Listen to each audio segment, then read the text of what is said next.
Good morning. Welcome Good to morning. session 0 of Yeah. the Working Writers Mastermind. Hello. Mhm. So, we're super psyched to have you guys with us.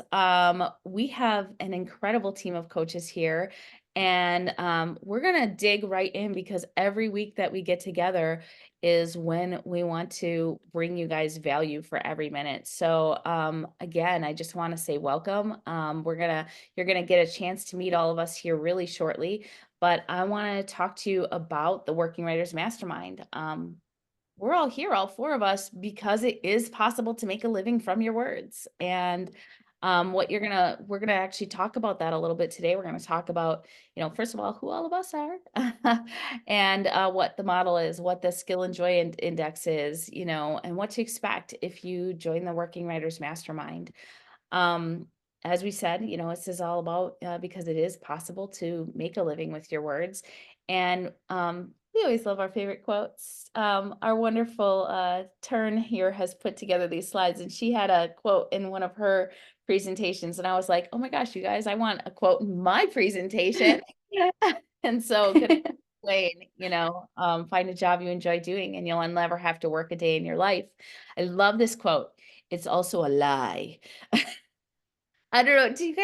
Did you guys ever have like somebody say this? Like, oh, it's Yeah. sell itself. How do you guys feel about this quote? Seriously. I I get so upset when someone says it's not really working when you love what you do. And I'm like, working 60 hours is still work, regardless how much you love it. Or Still takes your time away from anything else. right.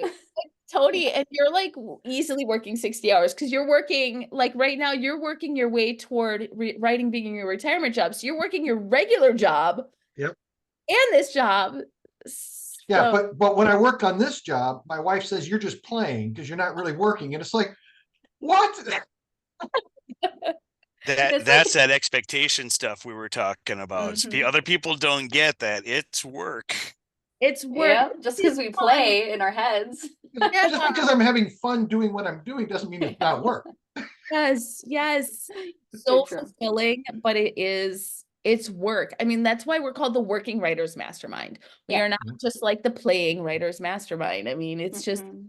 so if anybody is joining us, and you're like, hey, I want to have like the easy life, that's not what we're here to bring you. We're here to bring you what it looks like to be a working writer, and we're going to be real about that. And one of the things that we've learned over the years, all of us in our own ways, is that when we write, we do so much more than writing. Oh my gosh, Chris, you were just talking about this at a panel last week, weren't you? About like all the different roles that you have to fill. Oh yeah, yeah, the different hats that we have to wear. Yeah. Yeah, it is more than just writing, and that's like people who don't really get to understand that like it's one part is the art, and then there's a whole side of selling the art. Because Mhm. and if nobody's buying the art, you have to ask yourself, like, have I really arrived as an artist? So part of that's our self-validation. So it's you have to learn the skill set of these other things, or hire somebody, or maybe you have a friend that's got it. And so half of the job is just putting all the pieces together. Yeah, I mean, definitely like, and that's kind of like when I think about the selling the art, I know some people who are really good at the selling the art part. And then I'm like, okay, well, if you're really good at it and you have to do it for your job, maybe you should teach other people to do that too. And that's kind of Or maybe you've got a friend, like I said, like just that once I said that, I immediately thought of Darby, right? Darby Oh doesn't yeah. like hanging out with the people. He brings it's his cousin, right? And she's out Yeah. there slinging his books. Like, yeah, Hmm. it just has to be somebody in the role. It doesn't have to be you, but you have to know that the role is there and needs to be filled. yeah, yeah. So if you're good at it, do it. If you're good at it and you love it, do it and do it for others. Hmm. And if you're not so good at it and you don't like it, that's when you need to find other people to fill those shoes for you, for sure. And that gives me a perfect transition to start introducing all of our coaches, because there's something that I I'm decent at, but I don't like doing marketing at all. And I've been so lucky to work in this past in this past year with one of our coaches, with Turn, with TR Nickel slash Tiffany slash Rose. By the way, y'all are going to learn that we all have like a dozen names. Yeah, That's we have identity crisis. right. We do. Like, we've just monetized our identity crises. So, but you have other mental issues like hyperfixating, Turn. Like this is how you basically became an author. So, like, what would a Yeah. normal person do if their, say, D&D character was, killed off? Oh, sad. They make another character. But Turn, what did you do? I built a whole world. Now I spent 5 years building a world in order to play with my character Zalia in a story because I wanted it to end. I feel like so many people understand that you can't finish a D&D campaign. So I just was like, well, I'm gonna write it. And then the Legends of Lemuria were born. So yeah, that was my intro. Sorry, Yeah. what, Jerry? But what else can you tell us about? Oh, it's okay. What else can you tell us about like you, not just like your Oh, books, but sure. like, give us a little, give us the 30-second who is Turn. I love people. So I love networking. I love getting to know individuals. It's kind of how I got into marketing anyway, was by meeting someone. And worked with an agency overseas and kind of learned as I went. A lot of hands-on experience with building my own brand as an author. And it kind of developed into I want to help other authors build their brand. And it's kind of, and what has helped me be able to do this, full time and working just in the writing industry. Very cool. Thanks. Hmm. So we have a whole bunch of other authors to meet here too. I We don't know. You want to do. throw one back at me if I ask you Yeah. about your hyperfixation? Yeah. I mean, I know you in pseudoscience, okay? So why don't you tell us a little bit about your work in not just the sci-fi industry, which delves into a lot of science that you actually worked with like scientists to develop, but beyond that, you also have done nonfiction as well and children's books. You've literally covered an industry just with your own work. So if you want to tell us a little bit about your years and years of experience in the industry. Thank you. Thank you. Yeah, I'm close to 30 years. I'm actually in my 28th year, so coming up on 29 here. In the industry, and I actually started in playwriting and poetry. Like it was very angsty and emo and absolutely all the things it should have been when I was like really young and writing. Mm-hmm. When I had kids, I was like, I'm gonna write kids books now. And then it was I just kind of each stage of life I went through, I wrote things. I had the great opportunity of working with Dick Vitale on a number of books and that really got me into the sports writing world. And really that was my nonfiction world. That was so like I became a celebrity biographer. I would write leadership books, niche books, niche topic expert books, and honestly, what happened is like when the world broke during the pandemic, I was like, I cannot write nonfiction anymore. I'm like, there's no, it's just too much, too heavy, too deep, too all the stuff. And so that's when I actually came into the sci-fi and came back to sci-fi and fantasy. And yeah, you're right. I cannot stand crappy pseudoscience. Like No, I can't. girl. Even though I say that, even though I do have a sci fantasy coming out, but I'm definitely more of a hard sci-fi girl. So, but yeah, I I love what I do. I don't think that you need to put yourself in a box as a writer. Agreed. Yeah. And speaking of not putting yourself in a box, Christopher, you amaze me. I love watching your interactions with people at live shows and seeing your table because it truly is like the definition of not putting yourself in a box. Can you tell us a little bit about your work, which is some of the most hilarious stuff I've ever seen, with whether it's your games or your actual novels, but then just your personality and how you interact with readers? Yeah, well, and that's something that we'll talk about some more of those things, like how you can For sure. replicate some of what I've done. Yeah, people that have seen my table generally remember my table. They'll be like, "That's the guy that heckled me," and I wound up buying all of his books. Yeah, so yeah. So I write a lot of stuff. I write a lot of different genres. So chances are I've usually got something for everybody at my table. Even people who think that they don't, and I start telling them about it, and they're like, "Ooh, that does sound interesting." Mhm. But yeah, so I write a lot of different genres. I tell people that's probably a bad idea, especially earlier in your author career.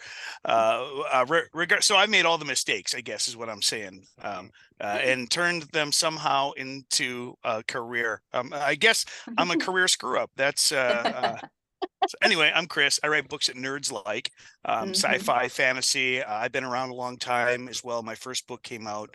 It was a high fantasy through a traditional press, 2006, I believe it was. Um, Mhm. I went on to publish more. I think there's some urban fantasy with another traditional publisher. I also started writing some when I was doing my master's work. Started Yeah. writing a lot of nonfiction, and I was like, man, I really got into a lot of nonfiction, a lot of research stuff. I'm like, this might be what I do. And Yeah. nonfiction is almost easier to sell because you just tell people what it does, put it right in the title, and Mm. then they're like, "Oh, that's what I'm looking for." And okay, here's Yeah. my money. And then I sat down and I'm like, boy, get some time to kill. I haven't written a short story in a long time. I used to write them all the time. That was my thing. Was I published in a lot of places with a lot of novellas, and so I sat down and wrote a short story. And I'm like, the end of the day, I'm like, oh crap, this is the beginning of a novel. Actually, it's the beginning of three novels, and then I just started binge writing Mhm. and found my process. And now I write like at least 7 books per year. They don't all come Yeah. out because they're not all very good, but but I wrote them. I've got words, uh, and right now, so I know the book you're probably talking about, the wild, off the wall slapstick stuff, buddy cop Mhm. story, murder mystery at Comic-Con, Love which is it. actually a bit of an homage.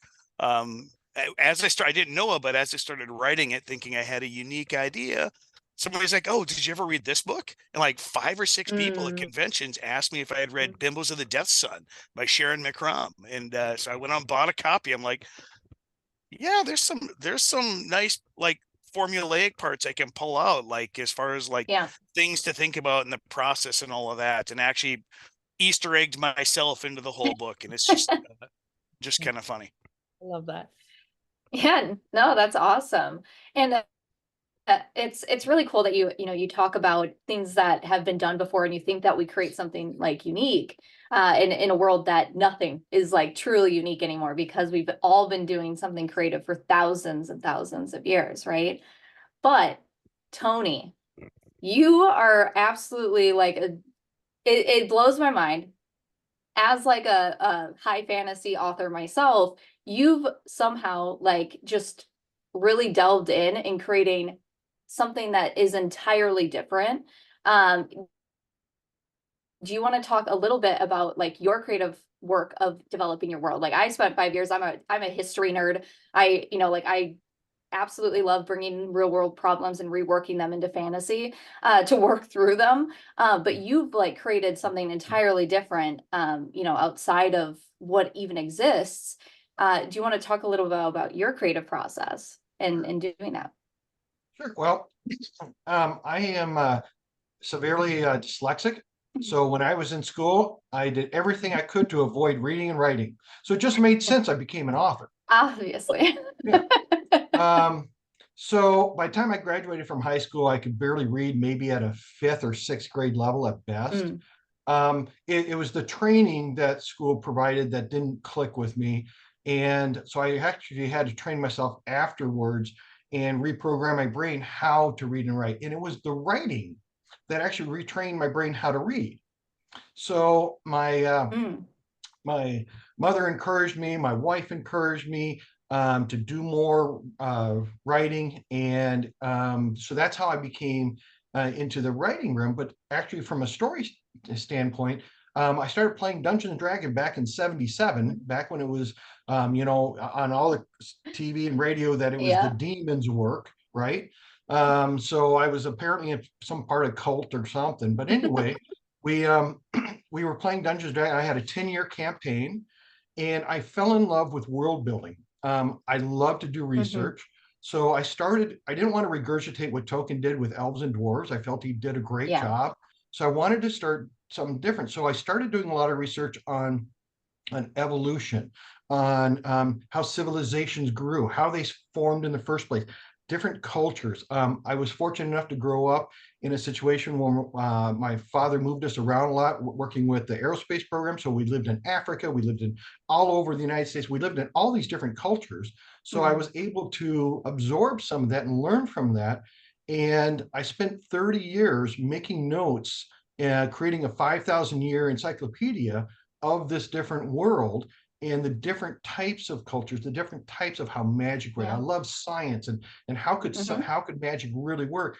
And then after creating that encyclopedia, I spent 2 years developing 6 book series, 6 books each, and how they all mesh together because I love puzzles. So all the little Easter eggs and stuff for each other and stuff. So yeah, the dyslexic kid who felt he was absolutely an idiot because I couldn't barely make it through high school ends up being an author. And I've actually grown into engineering. I've done industrial engineering. Most of my career has been process improvements. I've turned companies around. I've been vice president and president of multi-million-dollar companies, and I've enjoyed them. But my passion ends up being writing, of all things. The one thing I try to avoid the most when I was young. Isn't that how it works, though? I just love how we all have like our own path that led us to where we got as writers. And now that we are all professional working writers, we also have like completely different, like, yeah, we have a ton of overlap with each other. Otherwise, we wouldn't know one another and get a chance to work with each other. But we all have like such totally different like approaches to what our working writer model is. And that's kind of what we want to teach other writers, other people who want to write, who want it, whether it's like as your hobby, which is fine, and you just want to do your hobby better, or if you actually want to turn this into a viable career. And that's where the 10 steps come in, because regardless of where you land in that skill and joy index and what it is that you're doing as a writer to make ends meet, there are a lot of things that that you have to do because we're business. It's a business. It's like we're entrepreneurs.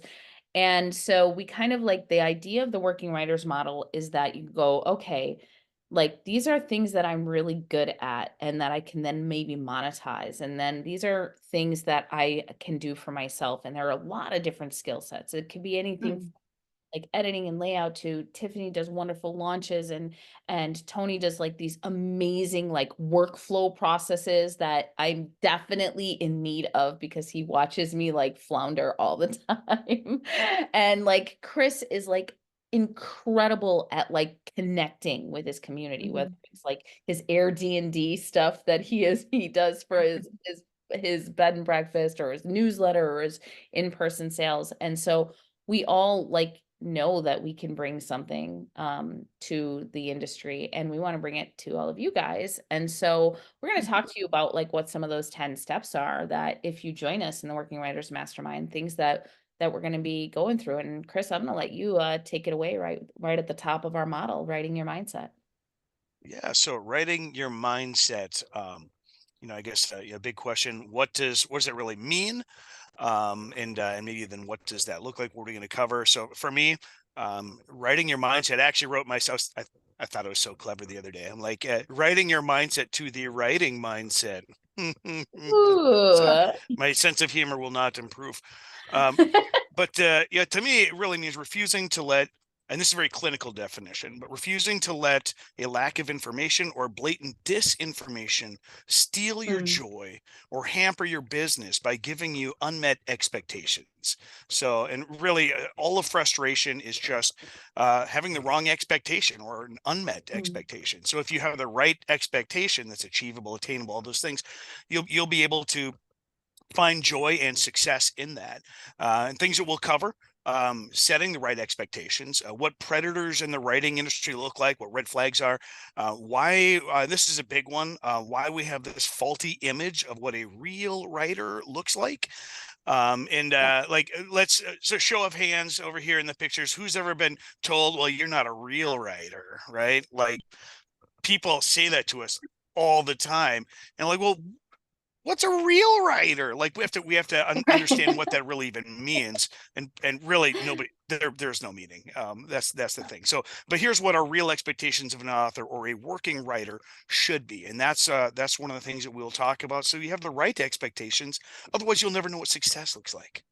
I guess what does it mean to everybody else on the writing, the right mindset? I guess writing your mindset. I know for me, a lot of times it's about getting out of my head because and recognizing like I that we're whole beings and like, um I feel like I've been vulnerable with all three of you at different times in my career, and it's just it gets overwhelming, and you start to like beat yourself up here, Mhm. and you really, how do you get, really writing your mindset, how do you get out of your own freaking way so that you can get the job done because you love it, that there's nothing that feels better than that done, and done well, but you Yeah. got to get out of your way to get there.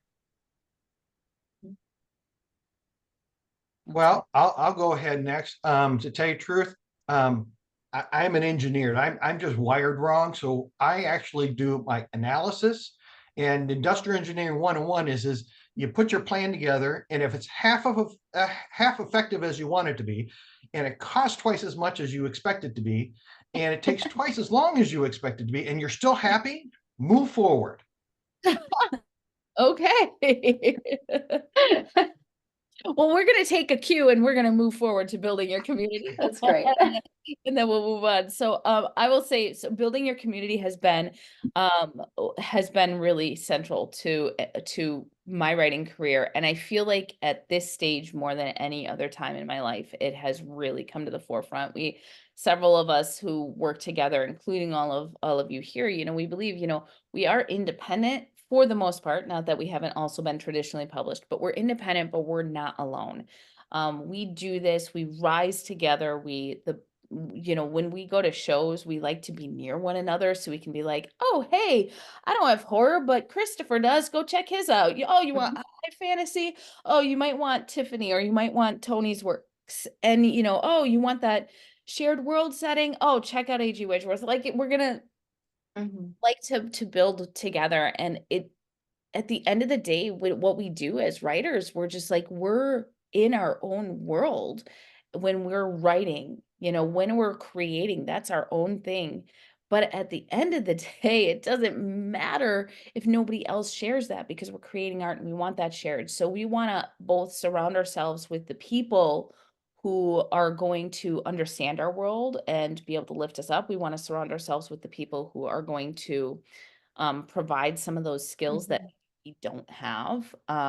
Provide that. I mean, I can't tell you how many times Tony has been wonderful, and he's like, "Hey, Red, I see you scrambling. Hey, I see you getting a little chaotic, and I need to hear that. I need to hear that from some, Mhm. right? What, me? But I need to hear that. I need people in my community who are telling me truth, Mhm. who are going to help guide me. And then there's the third part. So it's like the people who understand you, there's your audience. And then that third part of community is the people who are going to lift you as a business. You know, Mhm. uh, Christopher gets this. We've both kind of moved into the gaming industry, and like, okay, that means I need to be a part of that community. And so I mean, that's kind of what it is for me. And it's so for me, it's some of the teachings around this are going to be about: how do you identify where you need community? What are you going to gain from community? Where do you find your community? How do you align to your community? All of those are things that kind of fall in this. But Tiffany, I know we've had a lot of conversations about community. Do you have anything like to add on community and Yeah. what this piece means to you? Yeah. I mean, oftentimes, like I've had to explain it to like family and friends, is that when I go to events like conventions, I'm working literally from the moment I'm on the floor to the moment I leave the convention hall. And that's because it's not just like selling the books, but it's engaging with your audience, engaging with your readers. And even beyond that, you're networking all the time. Like and that's a fun part of our job though, because we get to meet other creatives and hear about their working writer, models themselves and their industry, because we do work with gamers and artists and pretty much any creative you can imagine we typically work with. And it I think it's incredible that when you start to surround yourself with people who are creative or in this type of world of where they get to play make believe or have a non-conventional job, and I do air quotes around that, is that you start to become more invested yourself and your creative processes start to change because you see how things work for them and you're like, oh, that would actually really fit better into my model. And you get to learn a lot more the more you surround yourself with people who work in the industry that you do. So Definitely. I want to it's make sure fun. that we get through I enjoy it. that. You bring that joy to everybody in your community. I want to make sure we're going to get through all of the 10 steps that we're telling people that they're going to get to learn about. So, Tony, I'm going to let you take it away when we talk about the core. There's a lot to it. When I first started this, I really wasn't sure after I built the outlines what it was going to take, but you're talking about everything from writing skills to storytelling. Your voice, your style is unique. Christopher has a completely different voice than I do. I love his stuff as well as mine, but I could tell even if I didn't know which book I was reading, I could tell if it was Christopher's voice or not. And I bet you could tell him in mine because you have to have your own unique voice. Research. Jerry does a ton of research. I do too, but I did most of mine on the upfront 30 years. But reality is that's part of your craft. That's part of what you're going to be having to learn. What's the best way to research? How to utilize your time? You could end up spending so much time researching, you're not writing. So you got to be careful with that. Editing, revisions. I was lucky enough to know that I wasn't going to be my own editor with my dyslexia, but how many people feel that they don't need somebody else editing it? I'm telling you, there is value in getting your first line beta readers and your professional editor. We need to go through that kind of stuff and what's worth your money to do. And reading itself was a tough one for me to spend time reading when I wanted to write. Reading is important. Feedback, you're getting critique not from your mom who loves everything you do, but getting critique from people that are going to tell you the truth. Then you've got all the whole marketing and publishing and persistence and resilience. It's a big thing, big pill to swallow, but we're going to break it down into steps. I'm an engineer, so I'm going to show you step by step all the other elements. I'm not going to overlap on stuff that Christopher's going to talk about or Jerry's going to talk about because they're going to really deep dive some of these subjects, but the ones they aren't, I'm going to go through all the bullets so that way everybody knows. Here's your checklist of things you need to make sure you're ready. Love that. Jerry, anything to add to that? No, you covered it. That was solid, man. One of the things we really get bogged down is trying to learn what we should do. And the biggest part for me, I spent, after my first novel came out, I spent a couple of years just writing almost nothing but short stories because I was having to figure out what not to do. I was doing a lot of other things in my writing. I'm like, these are my weaknesses. And then I learned how to get rid of those, not just what to do. Because when you do just more of the wrong thing, it doesn't really help. Right. I've been there. So let's talk about some of the business systems, the things that we don't like to necessarily be dealing with as writers, but Erin, go ahead and take her away. I'm going to just steal Chris's motto here that being a writer is easy, being an author is hard.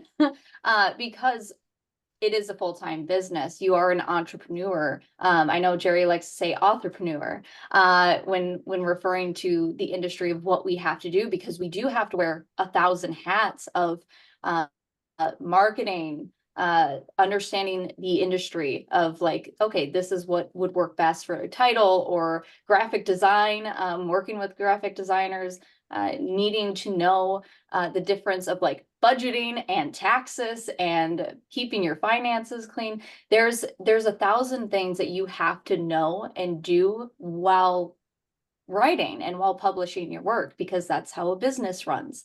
You know, you have to manage your inventory, and there's a lot of tools out there that can basically make your life easy and manage it way smoother than what you're thinking. You don't have to do everything on a Google spreadsheet.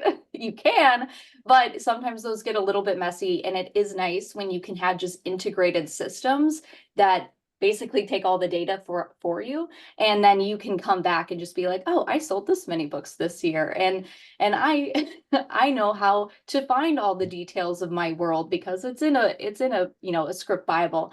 And there's 1,000 ways to do it, and we each have our own systems that we use. But what we really want to do is show you how to make it manageable, because you are one person. And yes, you can hire out. We don't all have money to hire and do those things. And sometimes it is just easier to do it yourself.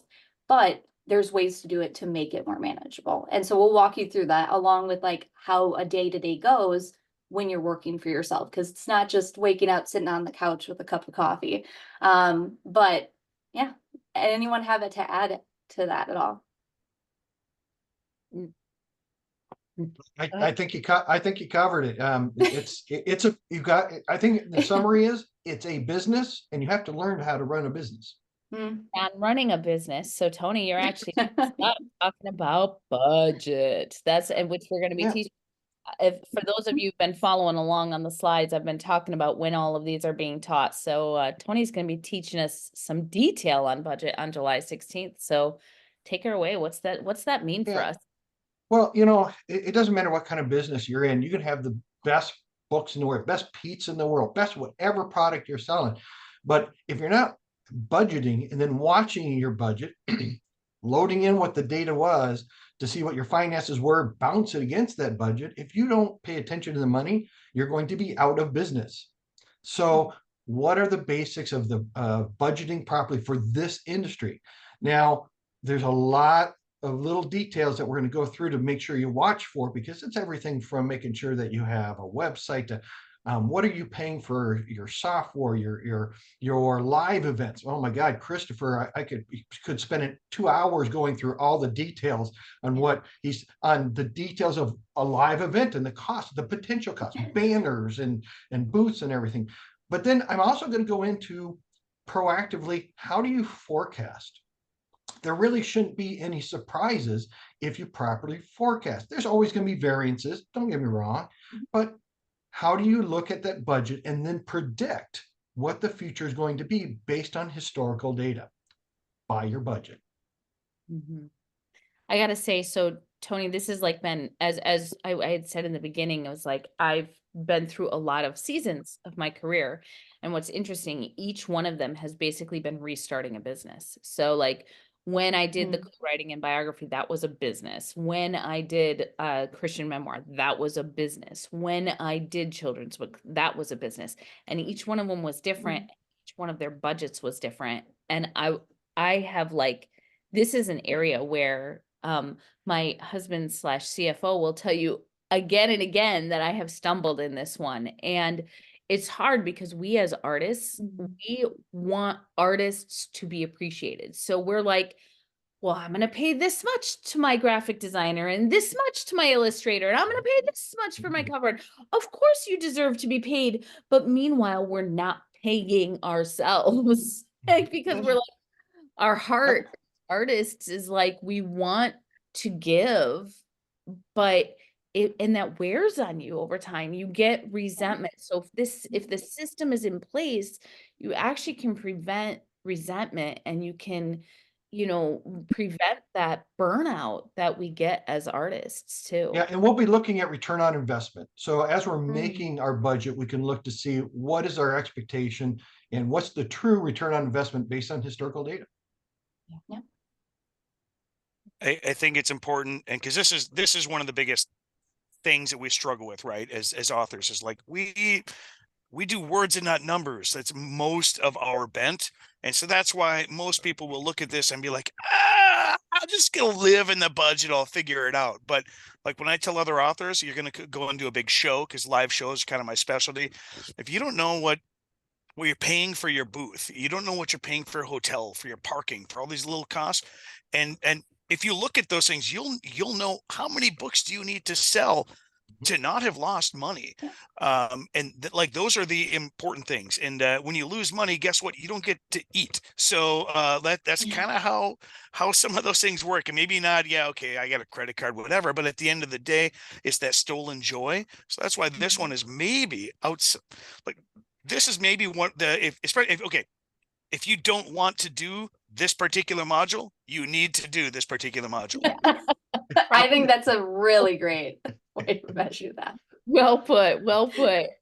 And the other thing that you really have to do, this is interesting, is because people in the indie world, they're like, they know that they have to do marketing, but even for those of you joining us who are maybe in the traditional world, you have to do marketing too. And Tiffany, what is marketing going to be all about?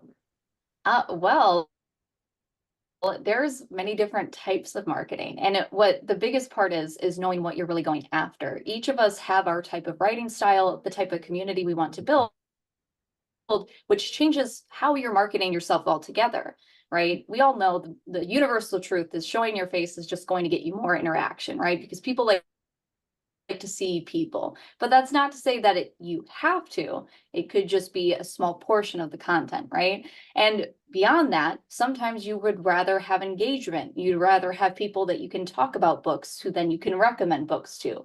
Or perhaps maybe you're one of the people that want to be viral, right? You want to post content and get a lot of views and get a lot of likes. That works too, because that means you have more attention on yourself. There's a lot of different ways to market yourself, and what the marketing module is going to be about is really honing in and figuring out which type of marketing model is going to work best for your books, your voice, your brand.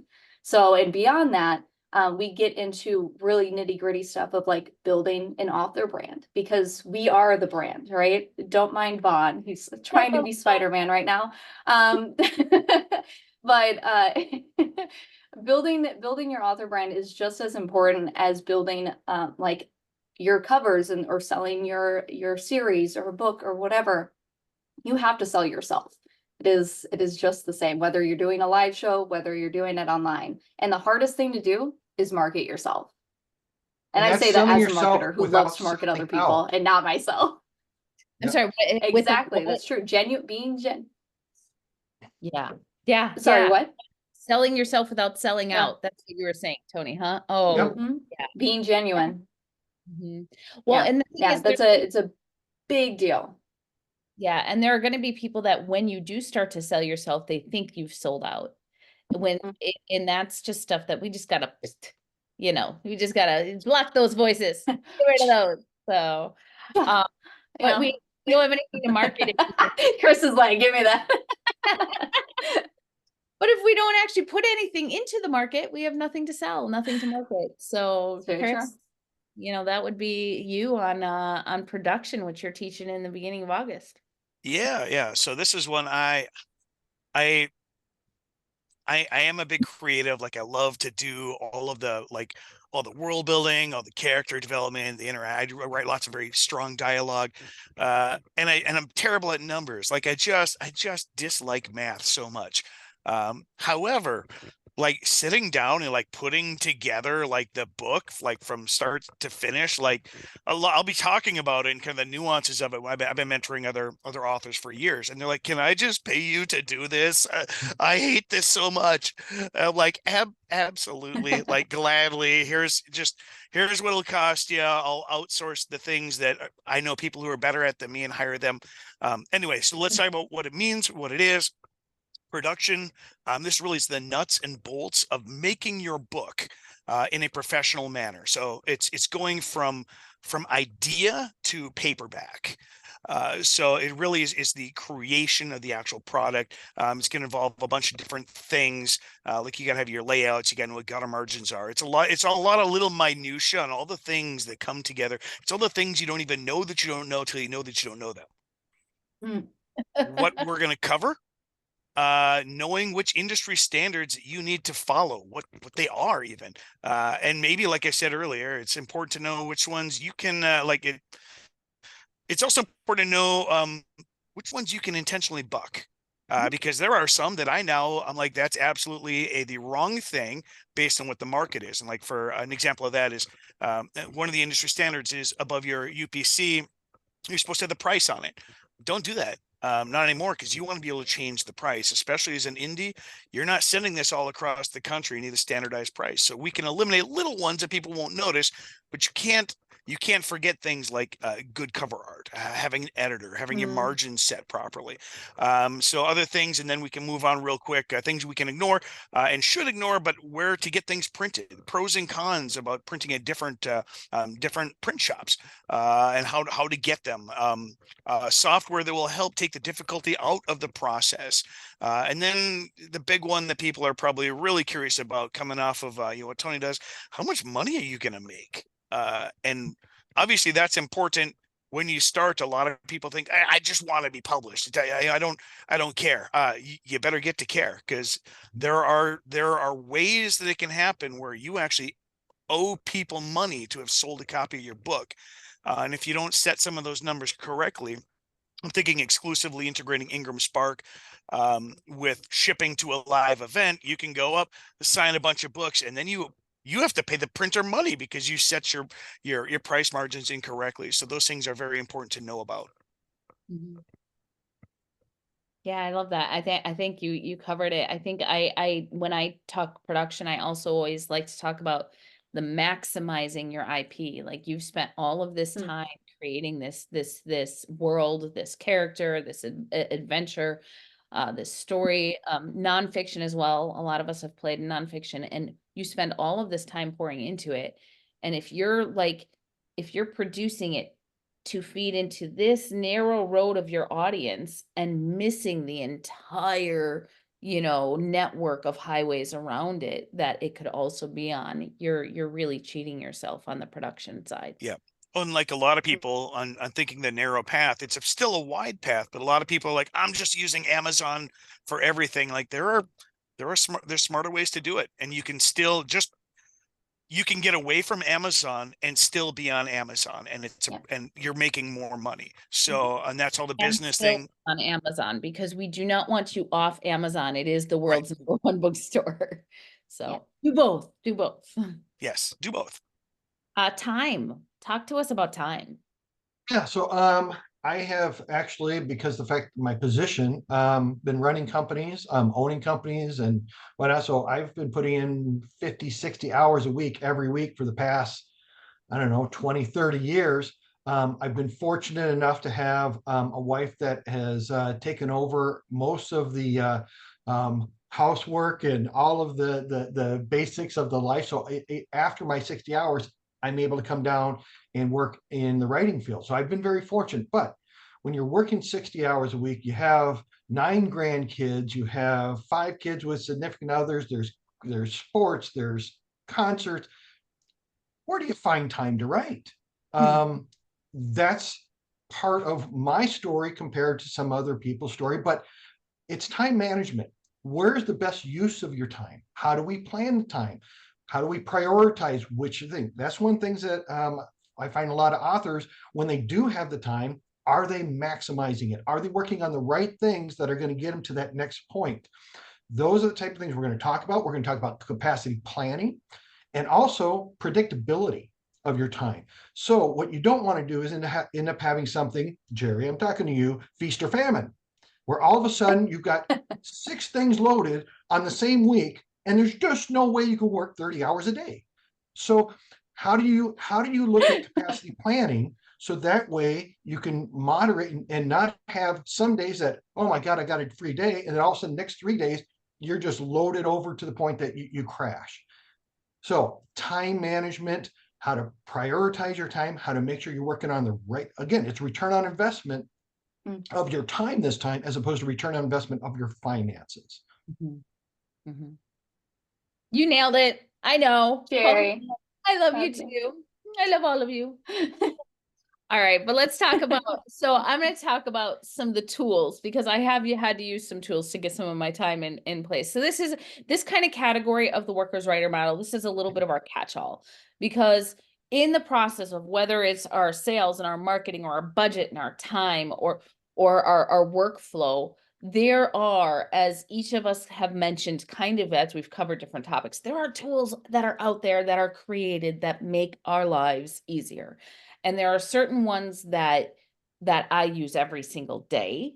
There are others that I'm like, I feel like are absolutely necessary to a writing industry, to a writing industry career.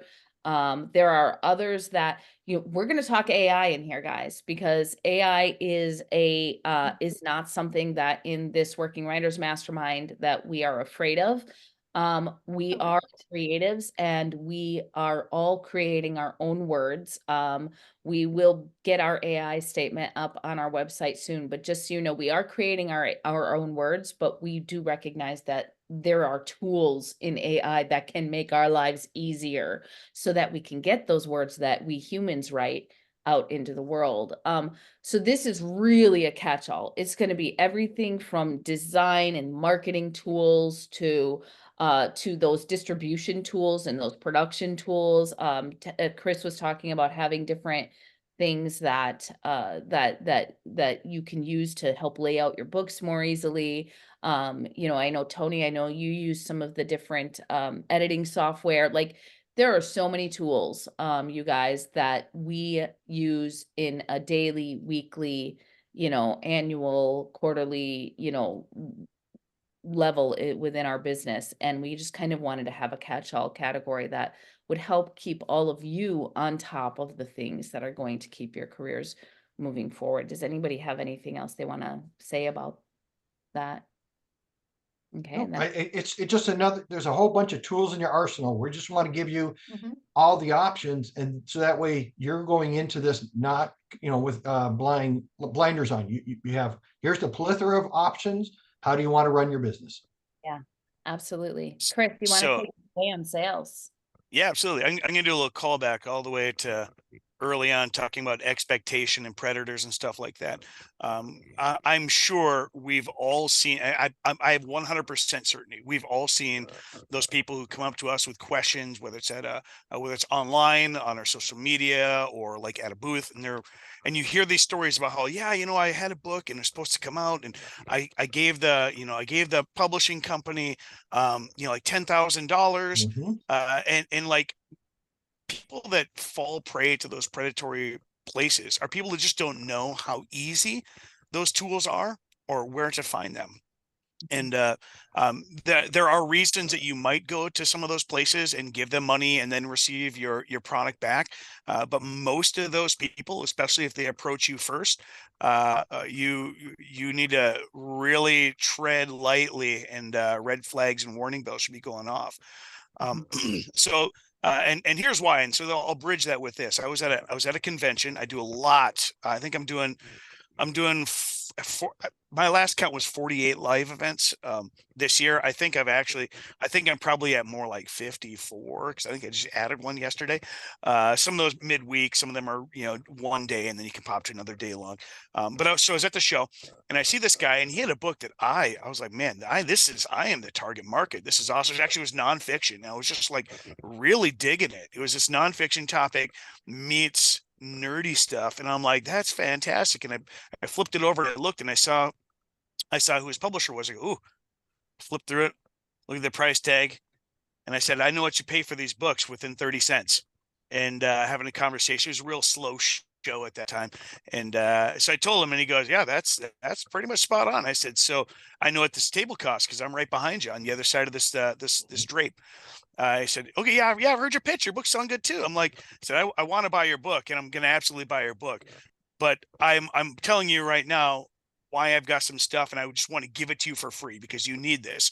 You're gonna have to sell 130 books to break even at this place over this 3-day show. And he did the mental math, and he goes, oh yeah. And so suddenly realized there was no way for him to be profitable. And sales is very much about being profitable. So sometimes you don't do every show. You got to start somewhere. But let me talk about what the meaning of this is. And really, that comment was just meant to show that all these things kind of stitch together. This is a holistic approach. You don't need 2 of the steps that you're not good at. You need all of the steps. You got to integrate this whole thing into a holistic writer's model. That's why we call it a model, right? So anyway, so sales, this is the working part of being a working writer, right? That's getting your book into people's hands. So I'll talk about how to connect your product to a shopper's value. I mean, we're primarily going to be talking about physical, like in-person sales, at least with me, that's kind of my specialty.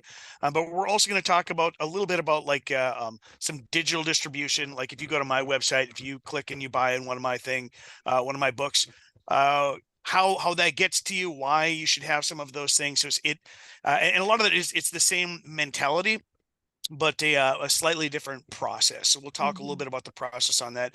What we're going to cover, how to find places to sell. How to find the right place to sell is maybe one of the more important pieces. What to do when your expectations are wrong, why you should be doing live events, and how to make more money doing what you love.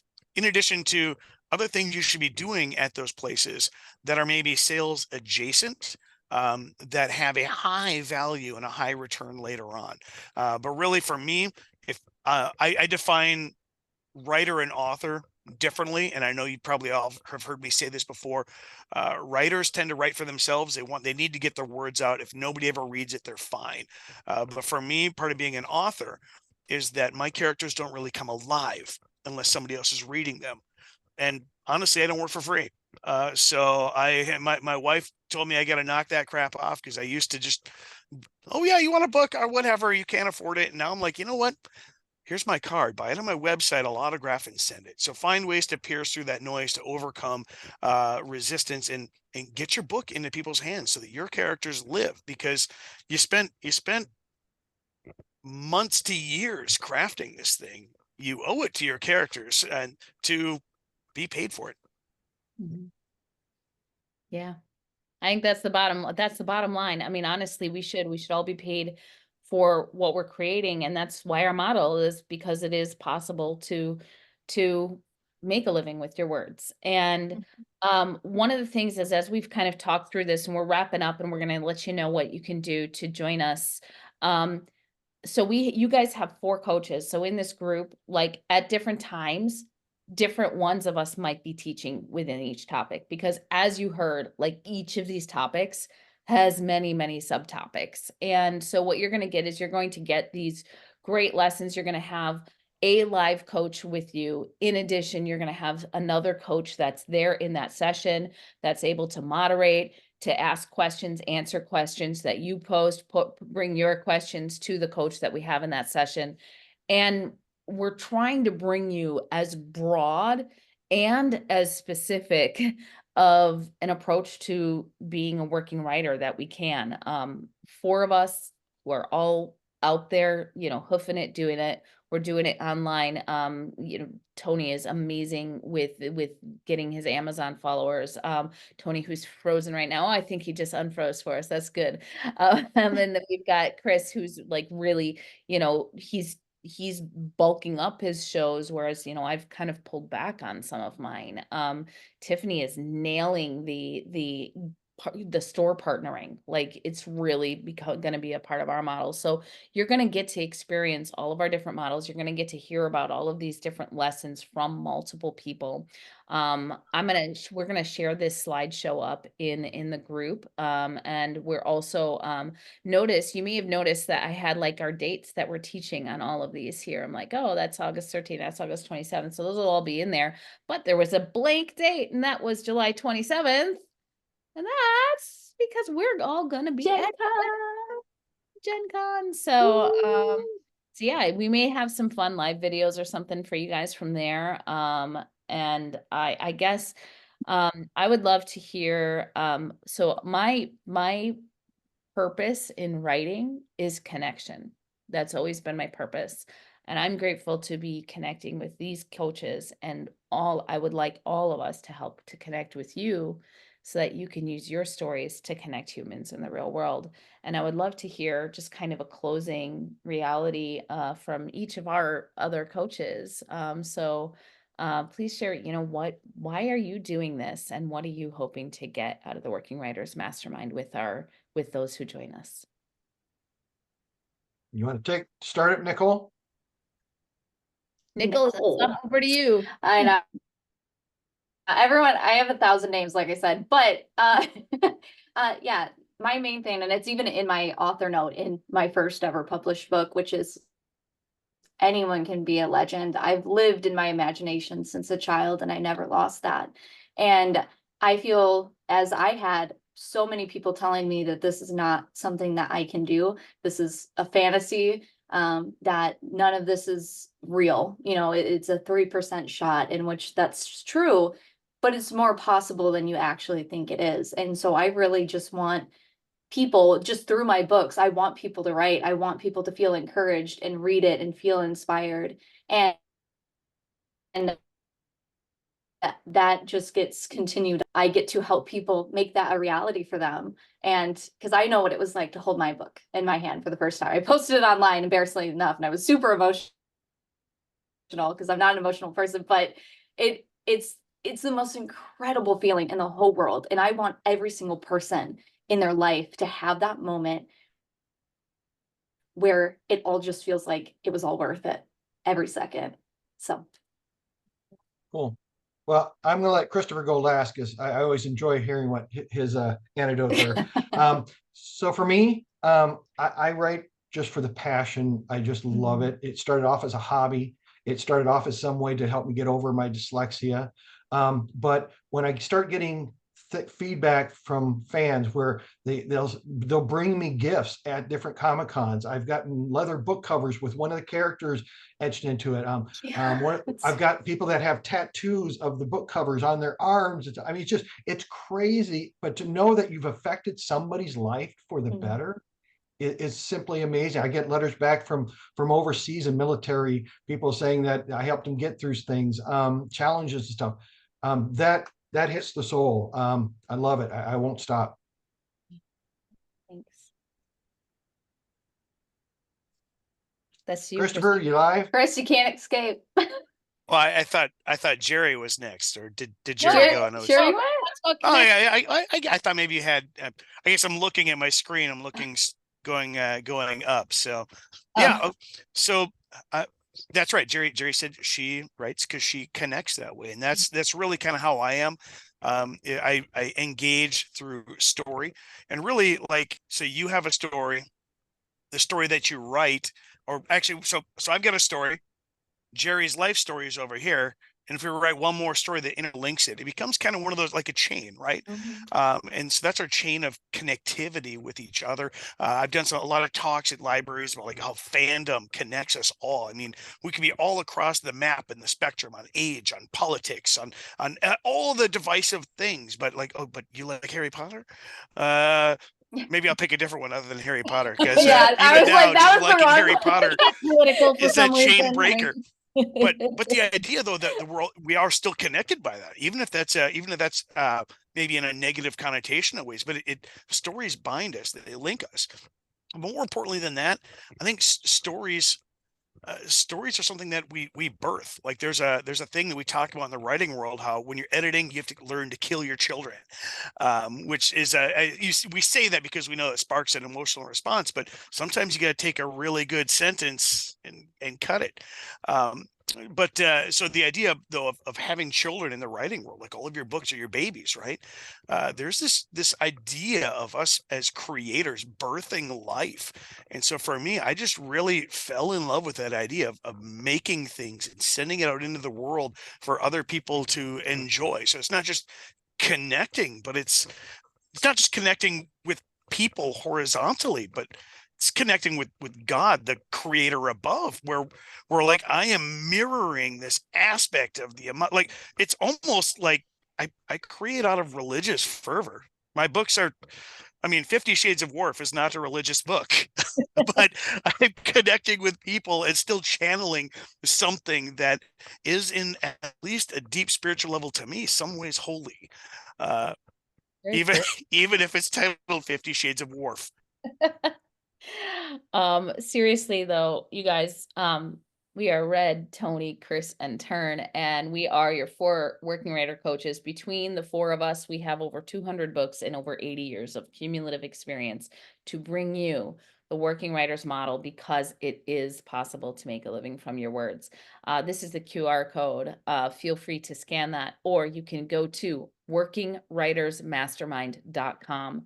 It is an unbelievable deal because you are getting this 80 years of cumulative knowledge, this 200 books worth of experience, for just $50 a month, or $250 for if you get 6 months at a time, which means you're actually getting a full month completely free, which means for $500 a year, you have like pretty focused, targeted access to not only this incredible library of resources covering in-depth detail on all of those 10 steps that we talked about and more, plus occasional guest coaches, plus the 4 of us.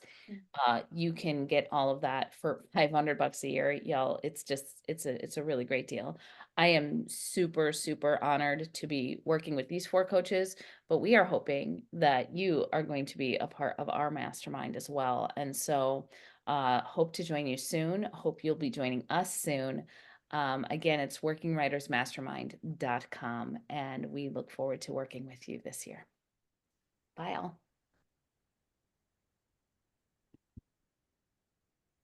Okay, guys, I'm looking to stop the recording. Stop recording. There we go. Hold on.